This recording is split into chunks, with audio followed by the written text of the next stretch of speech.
Good morning. It is April the 13th, 2018, a Friday to the 13th, no less. A negative day, if there ever was one, in superstitious lore. So here we go. Hopefully we'll all have a positive bottom line when it's over.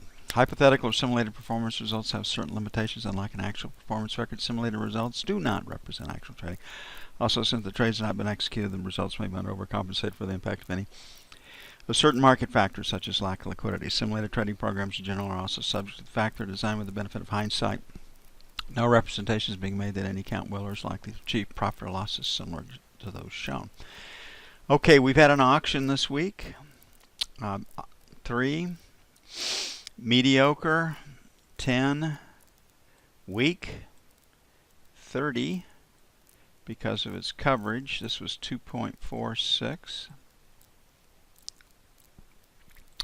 This was 2.41. So the 30-year auction was deemed a strong auction. Yet the market did make new lows yesterday afternoon. Normally we have a pause day after an auction week, and why is that? Because all the cash buyers for 3, 10, and 30-year paper are out of the market. They got what they wanted, and the primary dealers are balancing their books. So we're going to get started anticipating a pause day, and a lot of it will depend on what the Emini does today. I think the news focus, consumer sentiment, maybe. Direction of the Emini, yes. Okay, overnight. First time this year, they did happen last year. The China had an actual trade deficit, off 6 to 7% with their major trading partners, but imports were higher. So because of the strength of imports, they ended up with a trade deficit that might not have happened if the imports had not been as strong as they were. So it's not all bad for China, not getting ready to turn. Consumer sentiment at 101. Jolts at 6.143. Job openings. Baker Hughes was 1114. Total North America 1003. For North America, for the U.S., that number could be higher, given the recent rally in crude oil prices. So where are we? I think we have a trading range today. I think 20 to 24 is prime sell territory, but resistance starts at 16. So sell 1 will be 16 to 20. Sell 2 will be 20 to 23, 23 to 27. On the buy side, on an idea of a pause day, 9 to 13 will be our first buy zone, and then 1 to 5 will be our second.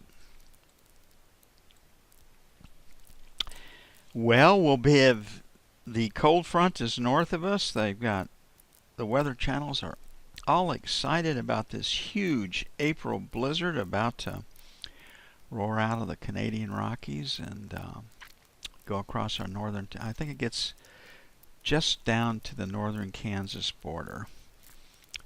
Hopefully it stays north of us, but we've had temperature. We're up 87, 88 yesterday. Tomorrow's high is supposed to be 46, 47, so that's a big drop. Hey, Charlie. Yeah. You don't have your screens up, your charts. They're not showing? Okay. Thanks, Robert.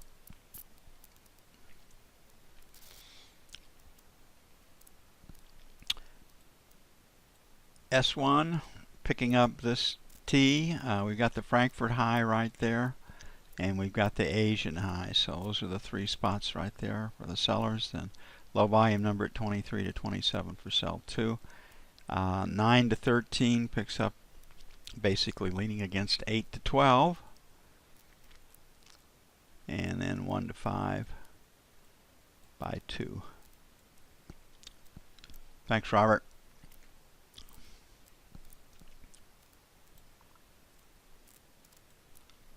Okay, looking at the 30-year,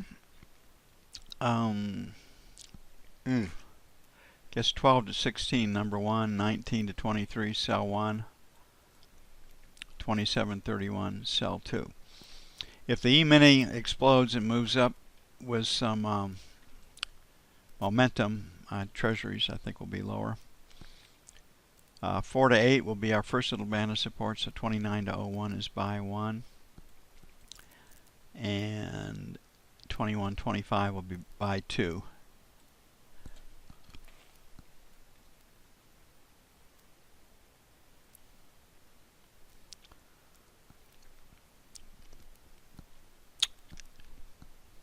The news services are all talking about the decreased chances for an attack on Syria. Again, it's hard to know what's true or not. That could be a smokescreen because everybody knows we're going to attack Syria to lessen them. But yesterday, our news services gave the 8 targets that we're supposed to take out. I mean, with that kind of news, I mean, who do our news services work for? The enemy most of the time. When it comes to military secrets. So the I think there's so many questions about the gas attack supposedly by Assad on his own people that it warrants taking your time and really looking into things. Okay, we had a 42 to 44 sell last night. We got above 44. That was our call. We're at 38.70 right now. Last rotate up stopped at 44, so 42, 44, sell 1. Idea that we might not break today. 35, 37, buy 1. 48.50, sell 2. And on the buy side, 30 to 32 for buy 2.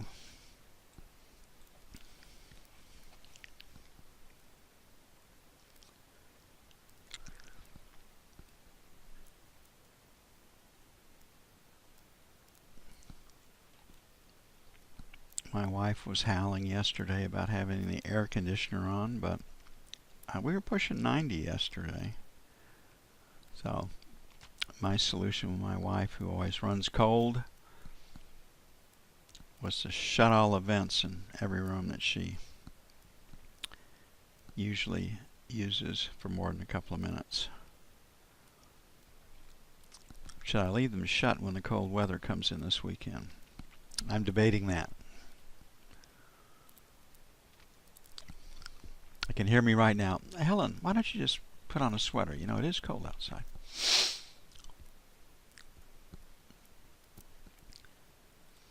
Back in the doghouse again. Okay, the euro 24 looks like pretty good resistance. We're at 69, so buy 150.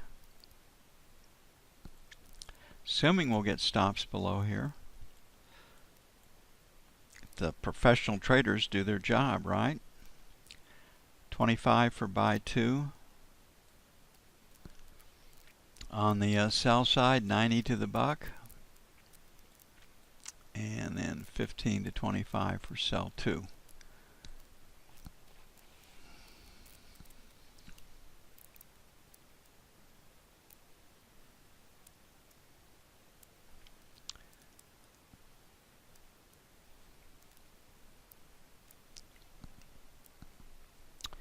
Well, crude oil is broken out, if you believe the news services.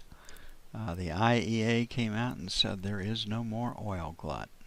It has been absorbed by the strong economy. So that remains to be seen. But the market has been strong and it's been holding those gains. Again, the cleanest break in the market's down here, probably at 66, give or take. And maybe we have sellers above 67.50. Last night we had 67.25 to 50 as a sell, then 75. So our number 2 band held.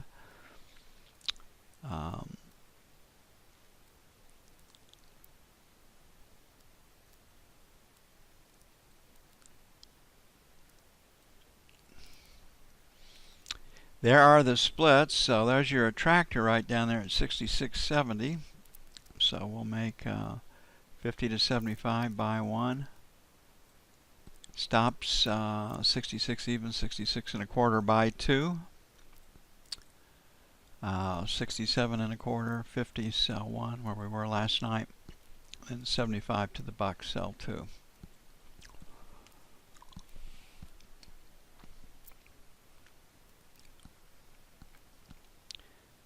Sell numbers should sound familiar.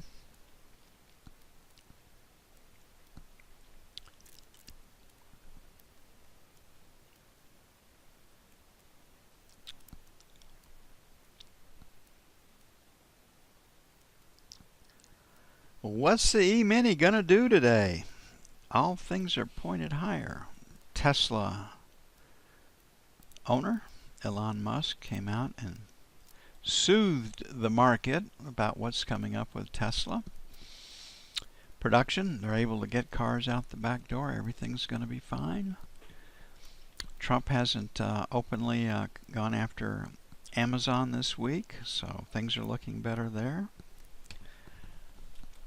Facebook skated through the congressional testimony, never really pushed on anything, and that shows you what campaign contributions to 85% of the members of those that were questioning him can do for you. And the fact that after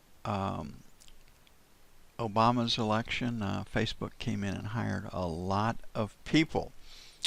And when you look at where the Democrat administration people go to become millionaires, it's Wall Street and it's Silicon Valley, with an occasional foray down to Los Angeles to head the Motion Picture Association. So the Facebook, it was all scripted. Nobody expected much out of that. But the fangs are no longer under attack. The war on Syria, the attacks on Syria may happen, but the press and the language is quieter now than it was yesterday, and for good reason. They should take their time on this.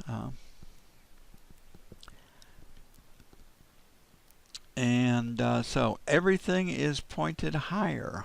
Got a move out of the middle, another move out of the middle. We've got 2 P's behind us. So I think we're going to retest yesterday's highs and probably go higher. So we'll start out trying to sell 79s to 84. Put a question mark at 75. And then 89s to 94s for sell 2. Market looks higher to me. 61, 66 buy 1. Picking up that, picking up that. Picking up the Frankfurt low right there. And then 51, 56 buy 2. Consumer sentiment doesn't usually move the markets. 101. Probably take a look at Jolts.